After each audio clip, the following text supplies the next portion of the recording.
vous demande pardon là, parce qu'en fait, comme je vous connais presque tous, donc vous comprenez très bien, moi je voudrais parler avec chacun et chacune, et vous aussi, je pense. Et je demande pardon parce que comme on ne peut pas parler avec tout le monde, donc je suis un peu perdu comme ça. Donc je pense qu'on aura le temps là pendant. Je disais au père Raphaël que je voulais ce soir arriver à 18h pour pouvoir recevoir tout le monde à l'entrée. Mais j'ai dû passer la soutane qui était, je ne sais pas comment il faut passer là avec l'horaire. Et du coup, je me suis mis un peu en retard. Mais demain, je vais arriver plus tôt, comme ça je reçois. Alors, le mardi 12. Donc, il ne faut pas que je dise demain. Le mardi 12, je vais arriver plus tôt et comme ça je parle avec tout le monde, calmement, etc. D'accord? Donc, on va avoir l'opportunité de rencontrer, de parler à tout le monde. Et voilà, nous allons partir à la deuxième partie de ce cours. Nous allons commencer donc à parler sur la pathologie de l'intelligence. Comme je vous ai dit, c'est très important parce que c'est là que commencent les phénoménaux. C'est là que commence la dégringolade de l'intérieur. Très important, hein? C'est là que commence la dégringolade de l'intérieur. Avant de recommencer, on dit je vous salue Marie. Je vous salue Marie, pleine de grâce, le Seigneur est avec vous. Vous êtes bénie entre toutes les femmes, et Jésus, le fruit de vos entrailles, est béni. Sainte Marie, Mère de Dieu, priez pour nous pauvres pécheurs, maintenant et à l'heure de notre mort. Amen. Priez pour nous, Sainte Mère de Dieu, nous soyons fortifiés de promesses, Seigneur Jésus-Christ. Bon, bonsoir. Alors, nous repartons donc en parlant sur la pathologie de l'intelligence. Donc, aujourd'hui, nous allons parler sur la pathologie de l'intelligence. La prochaine fois, ce soir, nous allons suivre en fait les facultés, les puissances de l'âme et leurs maladies, et après nous partons vers les passions, vers les vices. D'accord? Et là, nous recommençons donc la pathologie, la maladie de l'intelligence. Les pères de l'Église constatent que chez l'homme déchu, c'est l'homme qui a chuté au début, l'homme pécheur, la connaissance et ses organes sont malades. Quels sont les organes de la connaissance? C'est-à-dire la mémoire, l'imagination, ce sont les organes liés à l'intelligence. La maladie consiste fondamentalement dans l'ignorance de Dieu. C'est-à-dire quand l'homme ignore Dieu, quand il méconnaît Dieu, ne connaît pas Dieu, il est malade. Combien de personnes malades nous avons sur cette terre, dans notre monde, des personnes qui ne connaissent pas Dieu? L'ignorance de Dieu est, en fait, fondamentalement, la maladie de l'intelligence, l'ignorance de Dieu. Mais bien sûr, si un problème de fonctionnement de notre intelligence, si nous ne l'utilisons pas selon le but que lui a donné Dieu quand il l'a créé, nous avons une maladie, une intelligence malade. Et donc, je le répète à nouveau. Si vous arrivez à garder votre intelligence intacte dans la volonté de Dieu, tout va changer dans votre vie. Les autres dimensions, les autres puissances de l'âme vont changer et du coup, vous allez voir que vous allez davantage être des vainqueurs sur les vices, sur les passions.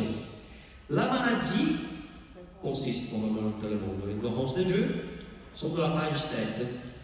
C'est ce qu'il nous dit.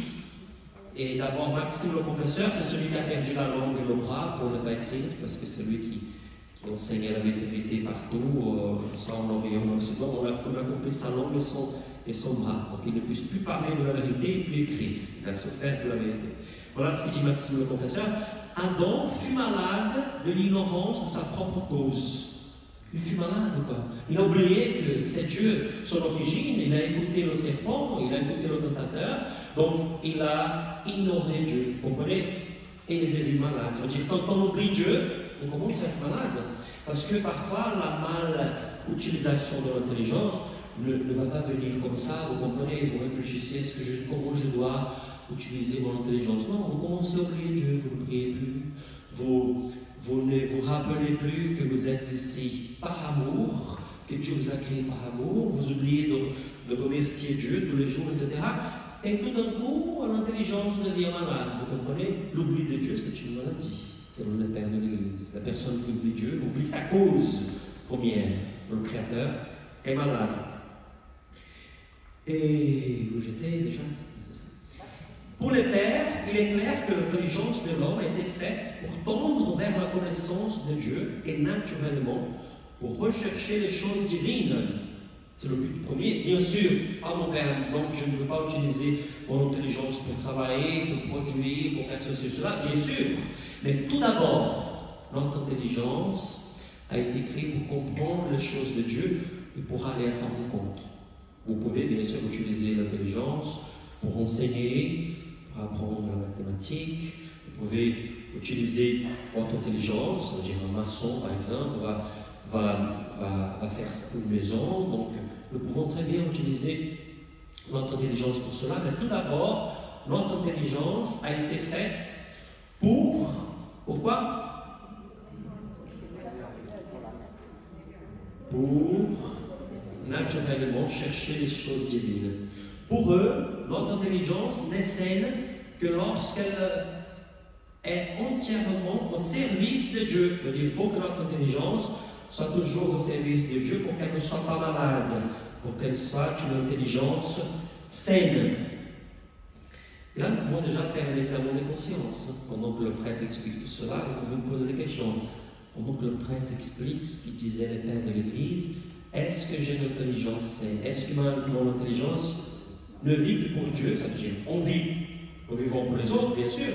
Nous vivons pour le travail, nous vivons pour ceci, pour cela, mais tout en vivant pour Dieu. Est-ce que mon intelligence est toujours connectée avec la volonté de Dieu? Parce qu'au contraire, parce que sinon, au contraire, elle est malade. Donc faisons déjà cet examen de conscience sincère. Dans le cas contraire, notre intelligence est malade.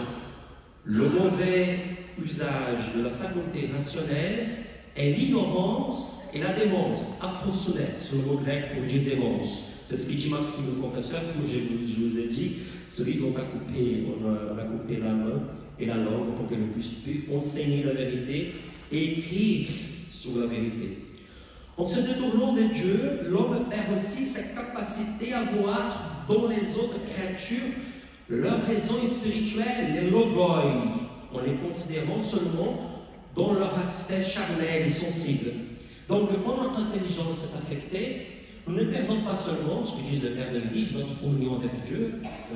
Nous oublions bien sûr que nous avons été faits pour Dieu, que Dieu est amour, etc., etc. Mais notre vision de l'autre aussi change. Nous ne voyons les autres que dans l'aspect charnel. Par exemple, je donne un exemple. Combien d'hommes, quand ils regardent les femmes, ne voient que les fesses et les seins? C'est vrai? Ils ne voient que l'aspect charnel, parce qu'une femme est beaucoup plus que cela. La femme est une mère, la femme c'est une épouse, la femme a des capacités énormes, vous comprenez? Et le plus beau des femmes est à l'intérieur, vous comprenez? Donc, combien de personnes ne regardent que l'aspect charnel, la couleur de peau, si c'est beau ou non, si parle bien, si intelligent, etc. Vous comprenez? Donc, quand la maladie de l'homme a été affectée, cela a perturbé notre vue, notre vision de l'autre. Il faut que nous, pendant ce cours, nous reprenions une juste vision de l'autre. Quand nous regardons les uns aux autres, il faut que nous nous rappelions celle que Dieu a mise à mon côté, elle a été créée à l'image et à la ressemblance de Dieu. Elle est enfant de Dieu, elle est fille de Dieu. Celui que Dieu a mis de mon côté, c'est un enfant de Dieu, c'est un fils de Dieu. D'ailleurs, je dis au couple très souvent que je pense que l'époux qui marche, c'est quand avant de se regarder comme l'époux, l'épouse, on regarde l'autre comme mon frère et ma soeur. Je ne dis pas que vous avez vu un frère et soeur, attention, donc là, on est en train d'enregistrer, mais c'est ça quoi. Que nous regardons l'autre comme celui qui a été créé à l'image de Dieu, à l'image de la ressemblance de Dieu, comme mon frère et ma soeur, tout change et tout ça, cela commence dans l'intelligence. Dans l'intelligence commence le bien, dans l'intelligence commence ce qui n'est pas bien, comme c'était le cas de David, dont je vous ai parlé, donc qui aurait pu, quand il a été tenté par Bethsabée, faire en sorte que tout finisse là au moment de la tentation. Non, mais il a commencé à penser, etc. Et nous savons comment ça a terminé, dans l'adultère et puis dans le meurtre, parce qu'il a tué le mari de Bethsabée, parce qu'elle était enceinte, etc. Vous connaissez l'histoire, et ça vous pouvez vérifier dans le livre du prophète Samuel. Alors moi j'étais déjà, je me suis perdu encore une fois. Et en se détournant, oui, en les considérant seulement dans leur aspect charnel et sensible. Par la chute, les yeux spirituels de l'homme se sont fermés. Les pères de l'Église, tout particulièrement Saint Augustin, nous parlent des yeux de l'âme. C'est-à-dire nous avons des yeux qui voient plus loin. Les yeux de l'âme, l'homme, quand il a été créé, Dieu lui a donné cette capacité de pénétrer au plus profond des vérités que Dieu a mises en chaque créature. Mais avec le péché, les yeux du cœur se sont fermés et les yeux de chair se sont ouverts.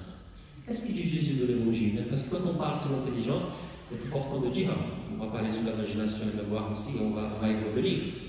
Et qu'est-ce que Jésus dit de l'Évangile? L'œil est la lampe du corps.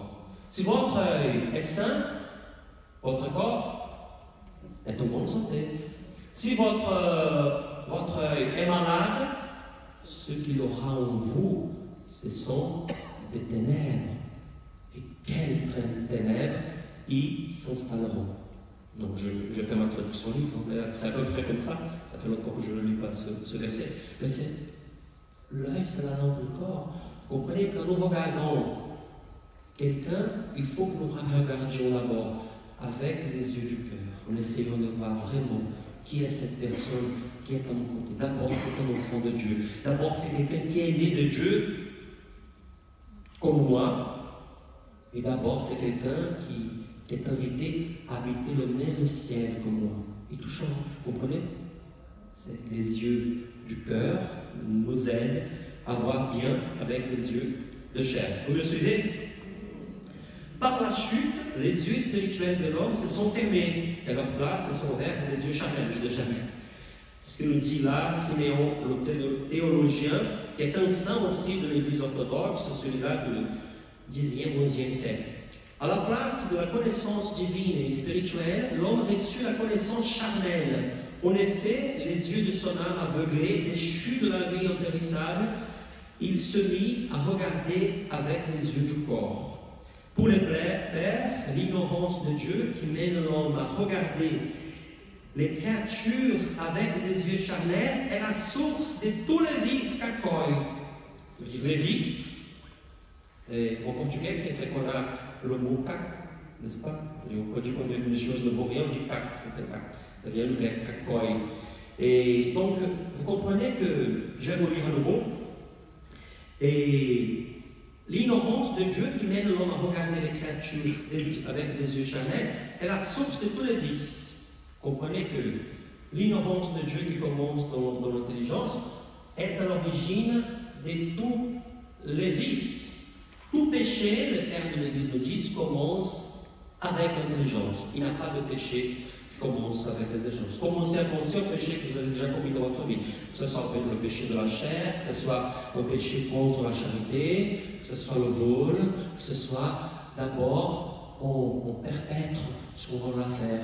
On commence à penser comment je vais faire ceci, je vais mentir, je vais pécher, etc. Mais tout d'un coup, vous y arrivez. Vous comprenez? Ça commence là, dans l'intelligence. On oublie Dieu, la volonté de Dieu, ce que Dieu veut pour nous, et on commence à donner libre cours à la pensée, à l'intelligence. Et ça, là commence la dégringolade, ce que nous avons Dieu au début. Là commence l'effet domino. L'intelligence malade contamine l'irascibilité, qui contamine la volonté, qui contamine la liberté, la mémoire, l'imagination, le désir de l'homme, elle est totalement perdue, totalement désordre dans son intérieur. Et les passions naissent, comme je vous ai déjà dit, donc c'est de ce désordre intérieur. Vous êtes en train de me suivre là? Oui, d'accord. Et où j'étais déjà? Où j'étais? Hein? C'est ça. Si l'intelligence n'est pas attirée vers Dieu, elle est attirée vers les créatures, dans leur aspect charnel, générant les passions. Pour les pères de l'Église, Saint Augustin dit très souvent cela, il n'y a pas de moyen terme de la vie spirituelle. Si vous voulez vous tourner par Dieu, vous vous tournez vers d'autres choses. Vous comprenez? Si vous n'aimez pas, vous ne donnez pas la première place à Dieu, ce qui va se passer? Vous allez mettre quelque chose qui pour vous est plus important à la place de Dieu.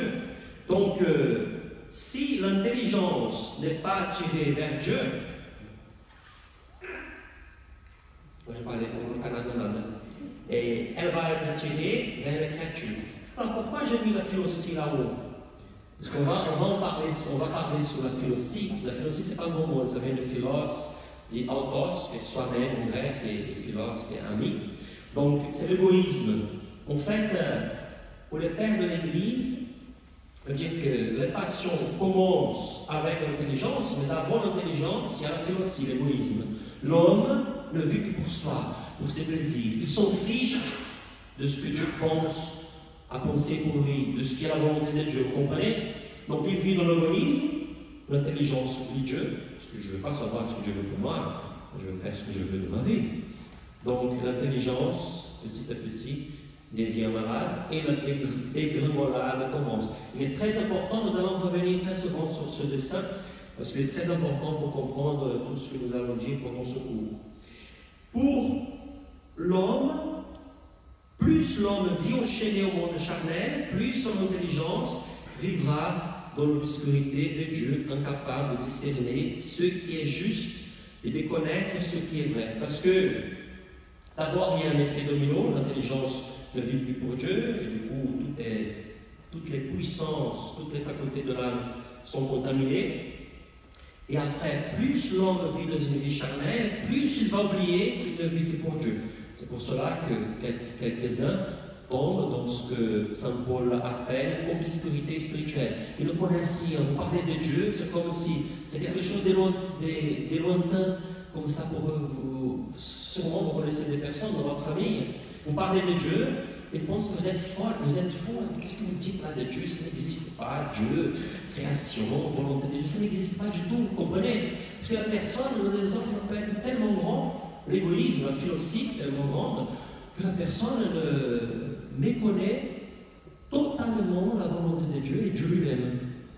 Vous me suivez? Donc, bien sûr que là, je ne suis pas en train de dire cela pour les autres, pour votre voisin, pour votre famille, c'est d'abord pour vous, hein, parce que peut-être nous aussi nous avons oublié Dieu. Et quand nous péchons, pourquoi nous péchons? Parce que nous oublions Dieu.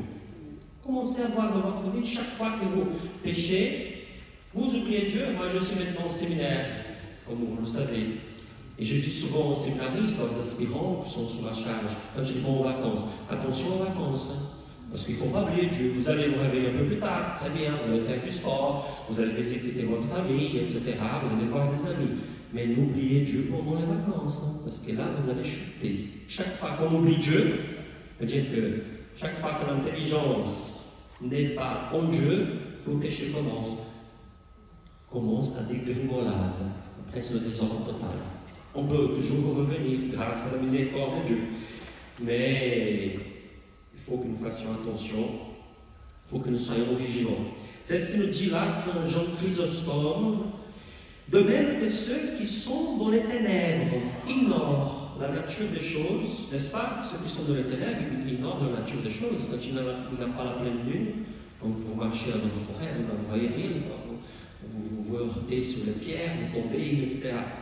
De même que ceux qui sont dans les ténèbres ignorent la nature des choses, de même ceux qui vivent dans le péché ne distinguent pas les choses. Ils courent vers des ombres comme la réalité. C'est pour cela qu'on voit très bien les gens courir derrière le péché, courir vers n'importe quoi, comme si c'était des vérités, vous comprenez? Ils sont dans l'obscurité totale, c'est pour cela qu'il faut prier pour ceux qui sont dans cette situation, parce qu'ils sont dans l'obscurité totale. Comme je vous ai dit au début, il faut la grâce de Dieu pour les réveiller, pour leur révéler l'état de santé. Je ne sais pas si vous avez déjà entendu des histoires, des personnes. Je vous ai parlé de la grâce de Dieu au début. Je ne sais pas si vous avez déjà entendu parler des personnes qui tout d'un coup ont eu une révélation. Donc ce n'est pas des illuminés, hein, je parle des gens qui ont eu vraiment une grâce de Dieu. Comme Paul Claudel, par exemple, à Paris, comme vous connaissez son histoire. Une fois, je me rappelle d'une femme que j'ai connue à Medjugorje. Quand nous, les salvistes, on a fait une retraite spirituelle, c'était une jeune, la Croate, qui a été créée dans le communisme. Et son père l'a envoyé au Mexique pour faire une espèce de fou, pour devenir une leader communiste en Croatie. C'était l'ancienne Yougoslavie, le pays communiste. Et cette femme nous racontait qu'elle était vraiment communiste. Pour elle, cette histoire, elle était marxiste, cette histoire de Dieu, ça n'existe pas, etc. Donc, c'est l'homme à travers son effort qui allait faire ce qu'il faut faire pour la planète, pour le développement, etc. Et un jour, une amie a dit, est-ce que par hasard, tu ne veux pas venir avec moi à Medjugorje? Donc, elle a dit, mais qu'est-ce que Medjugorje? Donc, voilà, là, c'est un endroit où on dit que la Vierge Marie apparaît, très bien, j'y vais. Et cette femme nous a raconté, quand elle nous guidait là à Medjugorje, que quand elle est entrée dans l'église, elle ne connaissait rien de la femme. Et tout d'un coup, le Saint-Sacrement est venu et elle a dit, je ne sais pas expliquer ce qui m'est arrivé. Quelque chose est tombé sur moi et tout d'un coup, je commence à comprendre les prières. Je commence à comprendre pourquoi j'étais là. Je commence à comprendre que j'étais aimé de Dieu. Vous comprenez? Parce que peut-être vous êtes ici et vous ne comprenez pas trop ce que la plupart de vous êtes de l'église. Et peut-être vous ne comprenez pas trop ce que le Père Luciano dit. Alors, ce que le Père Luciano a dit est très compliqué, je ne sais pas encore comprendre ce qu'il dit. Peut-être vous êtes dans cet état-là d'obscurité, pardon de vous le dire. Vous êtes dans un état d'obscurité.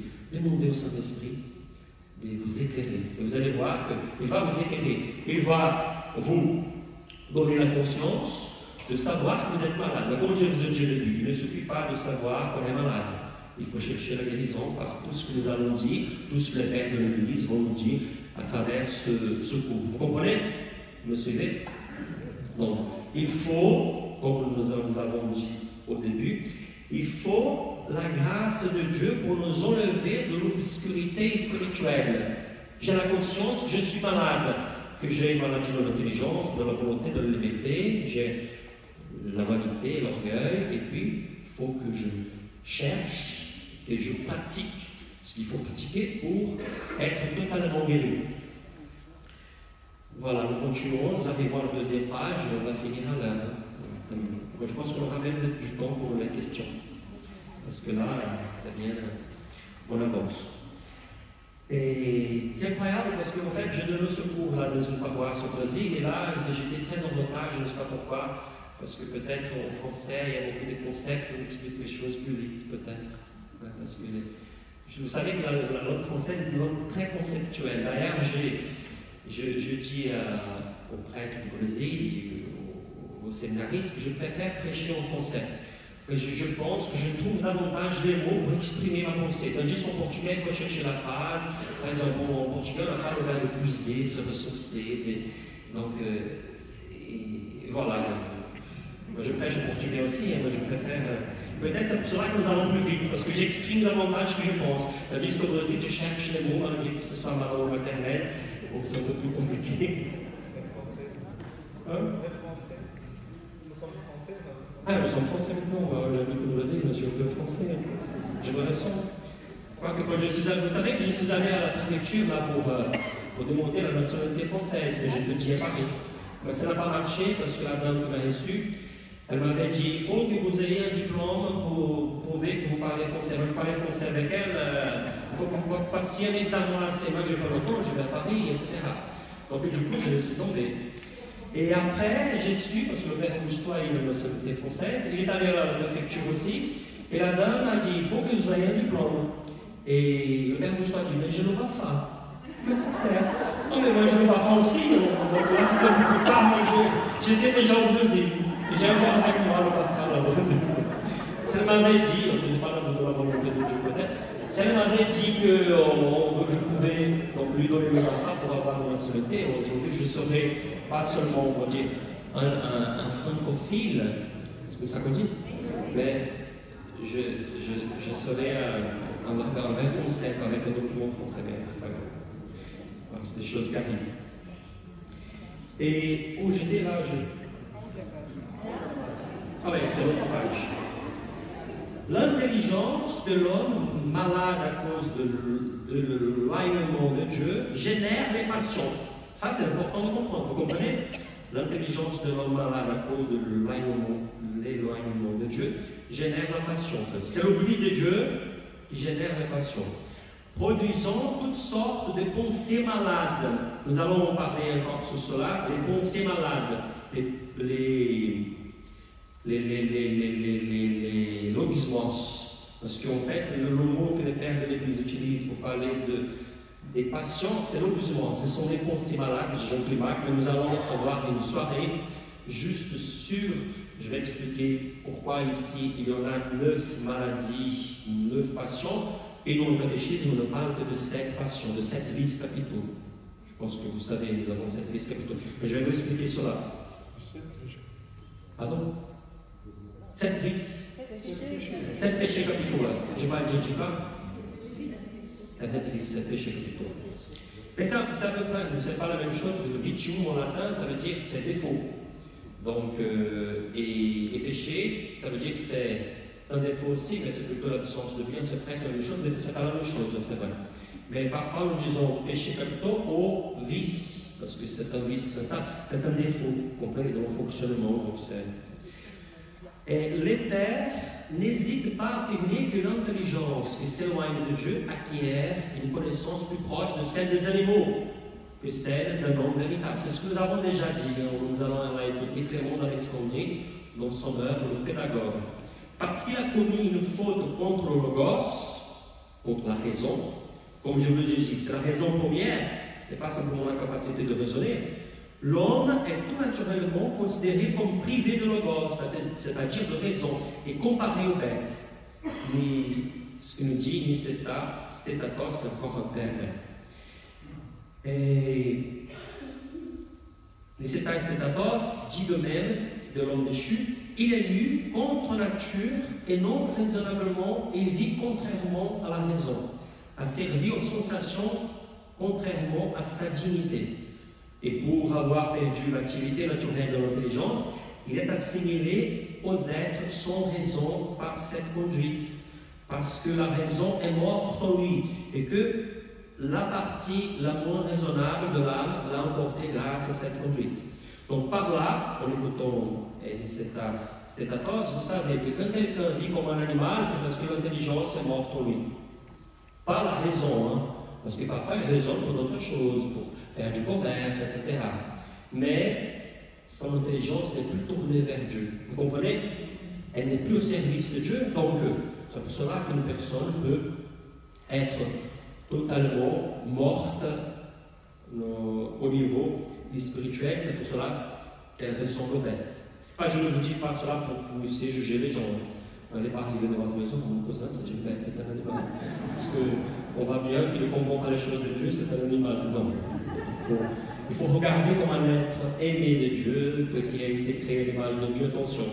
Donc, mais c'est simplement pour le savoir, parce que Notre-Dame de Jory, par exemple, elle nous dit de prier beaucoup pour ceux qui ne connaissent pas l'amour de Dieu. Parce qu'une personne qui ne connaisse pas l'amour de Dieu ne se connaît pas vraiment. Vous comprenez? Ne connaît pas son intérieur, ne peut pas comprendre qu'elle a été créée pour Dieu, etc. Donc elle ne peut pas vivre une vie spirituelle profonde, elle ne peut pas vivre pour Dieu.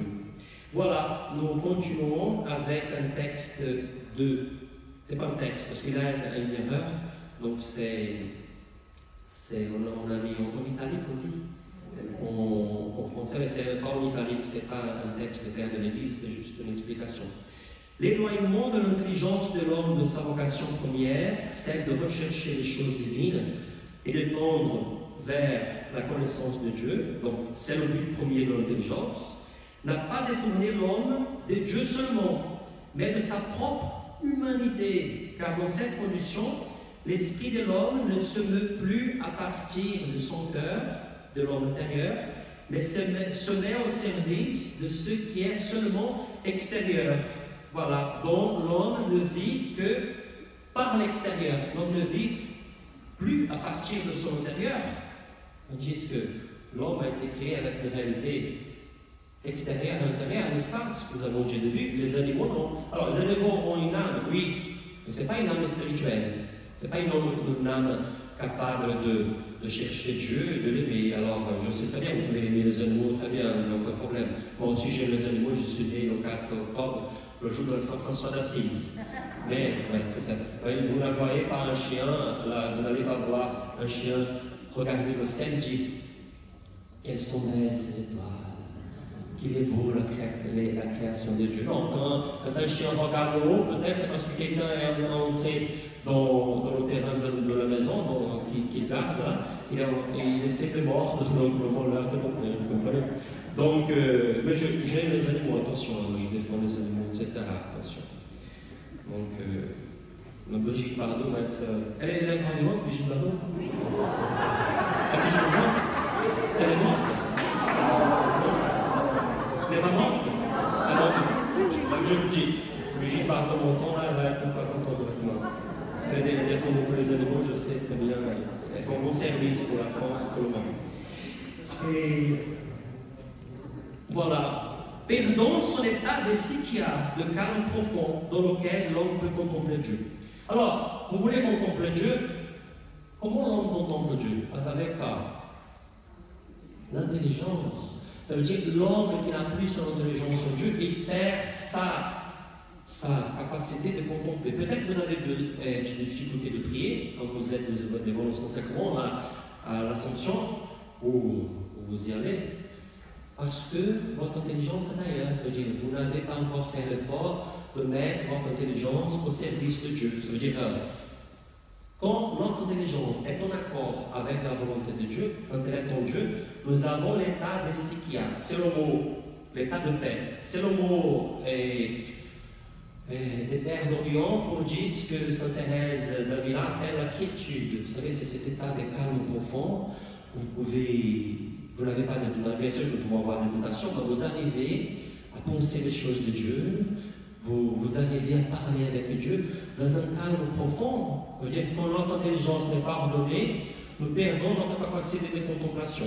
C'est la contemplation importante, hein, parce que c'est à travers la contemplation que nous nous unissons à Dieu et que toutes ces facultés, ces puissances de l'âme entrent en harmonie. Quelqu'un m'a parlé d'harmonie, d'ailleurs je disais, j'oublie que le père de l'Église qui utilise le mot harmonia pour parler de la création et de cet ordre qui doit régner dans notre intérieur. Il y a des pères de l'Église qui utilisent le mot harmonia, moi j'ai oublié quels sont les pères, donc peut-être je vais aller chercher. C'est qui m'a parlé d'harmonia tout à l'heure? Ah, c'est quelqu'un qui m'a parlé d'harmonia. Donc c'est quelque chose d'important, hein, parce qu'il faut que tout soit en harmonie, en nous avec les autres. C'est pour cela que Dieu a créé l'homme, pour que tout soit en harmonie. Voilà, nous arrivons à la fin. L'homme qui éloigne son intelligence de sa vraie nature se met à vivre dans une vraie schizophrénie spirituelle. Vous savez ce que veut dire une schizophrénie? La personne qui est ailleurs, elle commence à raconter des choses qui n'existent pas, etc. Nous sommes prêts, quand on rencontre les gens schizophrènes, on remarque tout de suite, parce qu'ils commencent à raconter une histoire, on pose une question, après il va une autre, pour voir s'il y a un sens. Pour moi, il n'a aucun sens quand la personne est schizophrène.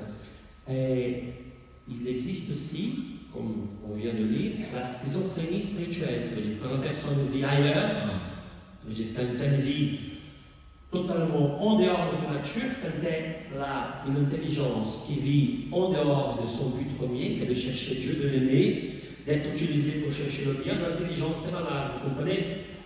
Nous pouvons, peut-être vous n'êtes pas schizophrène, schizophrène au niveau psychique, mais vous êtes schizophrène au niveau spirituel. Votre intelligence de temps en temps prend la fuite. Ah voilà, personne ne me voit, on pense que Dieu ne me voit pas, je peux faire ceci, je peux faire cela. On laisse l'intelligence se balader dans ceci, dans cela, etc. Voilà, c'est l'intelligence schizophrène. Il faut la guérir par le Saint-Esprit, il faut la guérir par la grâce de Dieu, par le sacrement. Vous savez que l'œuvre de Jean-Claude Larcher, que vous pouvez acheter sur Internet, il y a 800 pages à peu près, 787 me semble.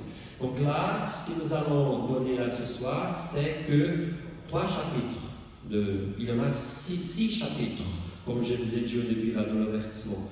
Donc il y a un chapitre qui parle par exemple sur le Christ médecin, on n'a pas le temps d'en parler, donc il veut montrer comment le père de l'Église parlait du Christ comme le médecin de l'âme, c'est lui qui nous guérit vraiment.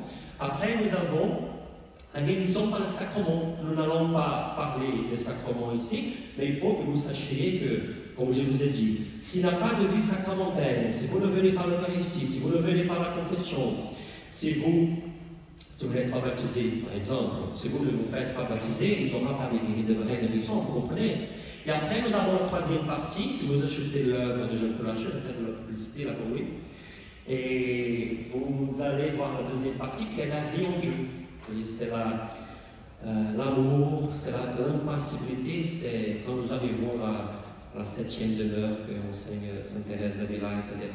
Nous arrivons à la communion avec Dieu. Donc c'est très riche de l'œuvre de Jean-Paul Lachet, mais vous pouvez vous le procurer à la maison, etc. D'accord? Je dis cela simplement pour dire que là on est un peu limité dans le temps. Nous ne pouvons pas tout dire. Et c'est important donc de parler sur le sacrement. Nous allons vraiment être guéris dans l'intelligence, dans toutes les maladies, que ce soit les maladies, pathologies, des puissances de l'âme, que ce soit au niveau des patients, grâce à la grâce de Dieu, grâce à l'action de Dieu. Et il commence à croire, l'homme schizophrène, que l'univers existe par lui-même. Combien de gens, l'univers, c'est par hasard que ça existe ça, hein, ça n'a rien de Dieu, c'est pas que Dieu a. Parce que l'homme qui est malade de son intelligence, parce que parfois on se demande comment ça se fait, on voit très bien, je sais qu'il y a des médecins parmi nous, et infirmiers peut-être, et vous savez très bien quand on étudie l'œil, quand on étudie par exemple l'appareil digestif, nous voyons très bien que tout cela est fruit de notre intelligence, mais l'homme, quand son intelligence est malade, il commence à croire qu'il est par hasard sur cette terre, qu'il n'a pas de cause première, etc., etc. Vous comprenez? C'est une vraie maladie, c'est la schizophrénie spirituelle. Vous comprenez? La schizophrénie spirituelle. Et vivons dans une totale illusion et délire. Il est ailleurs, totale illusion et délire. Ils ne voient pas les choses comme elles doivent être vues. Au lieu de servir et adorer son Créateur, l'homme ne sert et n'adore que lui-même et les autres créatures. Il est un philotype, il n'adore que lui-même et les autres créatures, parce qu'il n'a pas la conscience de Dieu, son intelligence ne sert que à lui faire tourner vers lui-même, vers son égoïsme, sa philosophie, et vers les autres. Vous comprenez comment l'intelligence est importante. Aujourd'hui, vous allez dormir en pensant à l'intelligence, d'accord? Avec le son de la cigale. Qu'est-ce que c'est beau le son des cigales? Quand je suis arrivé là le matin, je suis très heureux parce que ça me manquait. Au Brésil, il y a des cigales aussi, mais pas autant. Hein. Et là, le premier jour, je me suis réveillé, malgré le décalage horaire, je suis venu prier dans la chapelle et j'entendais la Michel Bérard qui était là. Donc j'entendais le son de cigale. Qu'est-ce que c'est beau? Je ne croyais pas que j'étais là assez fou, etc. Donc aujourd'hui, le son de cigale, le soir, vous pouvez réfléchir. Est-ce que mon intelligence est vraiment Dieu? Est-ce que je connais vraiment Dieu? Est-ce que Dieu occupe tout le temps, même si je fais des choses, je vais à la plage, donc est-ce que Dieu occupe ma pensée dans les 24 heures de la journée? Donc c'est important. Sinon, vous dites, Esprit Saint, viens sur moi, là, dans ma chambre, viens là sur son couple, prier en couple, bien sûr, et viens sur moi, viens guérir mon intelligence, pour que la guérison puisse se faire, parce que si l'intelligence n'est pas guérie, c'est pour cela qu'elle est en rouge, donc les autres facultés ne seront pas guéries, et par conséquent, je vous ai déjà dit, nous n'aurons pas la guérison des patients. Attention, hein, n'attendez pas que nous arrivions à parler sur la passion pour comprendre comment vous devrez être guéri. Vous devrez être guéri. Donc, travaillez davantage parce que tout ce que nous devons à l'extérieur vient de l'intérieur. Rappelez-vous du lupus de la maladie. Il y a des problèmes à l'extérieur, mais ça vient de l'intérieur. Vous comprenez? Un problème d'immunité, donc il faut mettre en ordre notre intérieur, réorganiser. Je me rappelle que j'étais ici, c'est pour l'Assomption, quelques-uns me disaient, Robert, je ne fais pas attention à ton homélie, à votre homélie, parce que de temps en temps, je crains que vous allez tomber, etc., parce que je bouge beaucoup. Voilà, cette confusion, alors ça c'est important, et là nous finissons à l'heure. J'ai bien appris avec les Français, pas avec les Allemands, parce que il me semble que les Allemands sont plus que les Français, ils sont à l'heure, n'est-ce pas? J'ai beaucoup souffert au Brésil quand je suis parti là, je suis retourné au Brésil, d'ailleurs j'ai dû chercher de l'aide, etc., parce que comme ici en France, vous êtes très organisés, quand on a des rendez-vous, personne va arriver en retard, on nous appelle, etc. Au Brésil, c'est pas comme ça. Les gens oublient le rendez-vous, n'est-ce pas? Donc, on a pris les rendez-vous, pourquoi la personne n'est pas venue, j'ai oublié, etc. Donc, on arrive en retard, etc. Les gens sont un peu comme ça. Alors, je ne veux pas parler mal des gens de mon pays, mais en vivant en France, je suis devenu un peu français à ce niveau-là, et j'ai eu du mal, on pourrait se dire après. Mais je suis quand même un peu souple, je suis comme les Français, pas comme les Allemands. Voilà, j'ai oublié que ça sera sur Internet, parce que le père Raphaël va mettre sur Internet, il me semble, après. Donc, si c'est bon, non, on va couper quelque chose. Je parle mal des autres, là, des autres personnalités, on va couper. Mais les Allemands sont bien, hein, il y a des saints allemands aussi, et on a eu un pape allemand qui est encore un bon. À cause de la transgression du commandement, voilà ce que nous dit Saint Macaire, c'est un père du désert. J'ai déjà eu la grâce de visiter la région avec l'évêque en Égypte, nous sommes allés en pèlerinage, où le monastère a vécu. À cause de la transgression du commandement, l'âme est devenue. Alors, comme je vous ai dit là, cette confusion est encore accentuée par l'action diabolique, parce que vous comprenez, et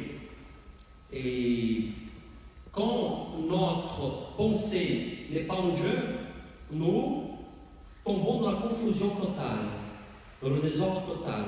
Et cette confusion est encore accentuée par l'action diabolique, parce qu'il ne faut pas penser que tout le désordre que nous avons dans notre vie vient du démon, attention, hein, donc il y a des gens qui cherchent tout dans le démon, non. Nous avons la liberté. Mais quand vous êtes dans la confusion de l'intelligence, créée pour Dieu, pour le chercher, etc., donc le démon vient et augmente le désordre par la tentation. Vous êtes affaibli, vous comprenez? C'est ce que nous dit là, nous finissons, parce qu'il faut aussi, là, pendant ce cours, prier beaucoup. Parce que le démon n'est pas content que vous entendiez tout ce que nous est en train de vous dire. Parce qu'il sait très bien que si vous suivez ce cours du début à la fin, comme je vous ai dit, vous allez faire des pas des géants dans votre vie. Parce qu'il y a beaucoup de gens qui ne connaissent pas ça, qu'il faut travailler à l'intérieur, tout ça, pour mettre en ordre la vie. Donc le démon n'est pas content, donc il faut prier Saint Michel Archange, il faut prier la Vierge Marie, la Marie qui défait le nœud, pour qu'elle puisse défaire les nœuds les nœuds qui nous enchaînent au mal, les nœuds donc, qui rendent esclaves les facultés de notre âme. Donc vous pouvez prier la Vierge Marie, mais il faut prier. Voilà ce que nous dit Saint Macaire. À cause de la transgression du commandement, l'âme est devenue le jouet de toutes les puissances adverses. En effet, elles l'ont fait sortir de son bon sens, ont engourdi son intelligence des choses célestes au point qu'elle croit qu'il a été ainsi depuis le commencement. Voilà, l'homme tellement tombé dans l'ignorance de Dieu, donc qu'il croit qu'il est le jouet, il croit qu'il est ainsi depuis le début. Donc il sera bien sûr, en devenant aussi le jouet des puissances adverses. Et voilà ce que nous dit Isaac dans le livre, là nous finissons. Quand la connaissance suit le désir de la chair, elle prend sur elle la richesse, la belle gloire, la parure, le confort du corps. Elle s'attache à la sagesse rationnelle qui s'adapte au gouvernement du monde et ne cesse d'inventer, de renouveler les techniques et les sciences. Elle porte tout ce qui couronne le corps et son monde invisible. Ça veut dire l'intelligence, quand elle est malade, elle est le jouet des démons, elle commence à inventer, elle se met au service du péché, elle commence à inventer tout ce qu'il faut pour avoir plus de plaisir encore. Vous comprenez? Ça n'a pas de fin. C'est de là qui vient le vice. Vous avez compris? Donc là, nous avons fini. Est-ce qu'il y a le temps pour quelques questions? 9h. Donc on finit là, on aura quelqu'un qui a une question. Je trouve qu'il y a une chose importante aussi que je n'ai pas dit là au début, c'est que, comme je vous ai dit, nous ne sommes pas ici pour parler des maladies physiques ni de maladies psychiques. Mais c'est important de voir aussi notre vie. Vous savez pourquoi? Parce que quand on parle de son orgueil, par exemple, parfois une personne qui est trop orgueilleuse, c'est parce qu'elle a le complexe d'infériorité, elle a été méprisée, elle essaie de compenser cela en cherchant de paraître plus que les autres, vous comprenez? Donc une chose l'aide l'autre. La même chose, par exemple, quand nous avons notre intérieur serein, bien sûr que ça peut apporter, on va dire, comme vous avez déjà entendu parler du mot somatisation, donc ça peut bien sûr nous rendre plus sereins, et du coup, peut-être, je ne dis pas, attention, je ne remets pas la guérison du corps, ça vient des médicaments, ça peut venir de Dieu, etc. Mais en fait, on a un effet sur notre corps aussi, sur notre psychisme. Pourquoi? Parce que l'être humain est une seule chose, vous comprenez? Mais là, nous sommes en train d'aborder plutôt les maladies de l'âme, les maladies spirituelles. D'accord? Très bien. Donc, on se revoit le 12, d'accord? Et le 12, donc on va essayer, donc, comme la sœur Kelly m'a proposé là de jouer un peu de la guitare, on va faire une prière au début. Et à la fin, aujourd'hui, ça veut dire qu'on a fini à l'heure, on n'a pas fait un peu avant, parce que j'ai dû faire l'introduction, etc. Nous allons juste nous mettre debout, on va faire une prière spontanée. Au nom du Père, et du Fils, et du Saint-Esprit. Seigneur Jésus, nous voulons nous abandonner à toi au début de ce cours sur les maladies de l'âme. Et nous voulons te demander déjà, Seigneur, que au début de ce cours, tu viens par ton Saint-Esprit mettre en ordre notre intérieur. Tout d'abord, Seigneur, nous avons entendu aujourd'hui des enseignements sur la pathologie de l'intelligence. Viens, Seigneur, par ton esprit, réordonner notre intelligence. Si notre intelligence vit ailleurs, si notre intelligence de temps en temps se détourne de toi, de ta volonté, donnez-nous la grâce, Seigneur. Donnez-nous la grâce de la santé de l'intelligence. Que notre intelligence, Seigneur, puisse vivre comme elle a été créée, pour te chercher, pour faire le bien, pour voir les hommes et les femmes comme tu le vois, comme des êtres qui vous sont très chers. Merci d'être avec nous, Seigneur, et merci de travailler dans notre intelligence, dans notre être, pour que nous soyons totalement guéris de nos maladies spirituelles et pour que nous vivions à ta ressemblance, en pleine santé. Notre Père, qui es aux cieux, que ton nom soit sanctifié, que ton règne vienne, que ta volonté soit faite sur la terre comme au ciel. Donnez-nous aujourd'hui notre pain de ce jour. Pardonnez-nous nos offenses, comme nous pardonnons aussi à ceux qui nous ont offensés. Et ne nous soumets pas, mais délivre-nous du mal. Notre-Dame de grâce, le Seigneur soit avec vous, que Dieu Tout-Puissant vous bénisse, le Père, le Fils et le Saint-Esprit. Très bonne soirée à vous, bon nuit du sommeil, et au 12, on se revoit au 12. Merci de votre présence. Je suis très heureux de vous voir ici nombreux.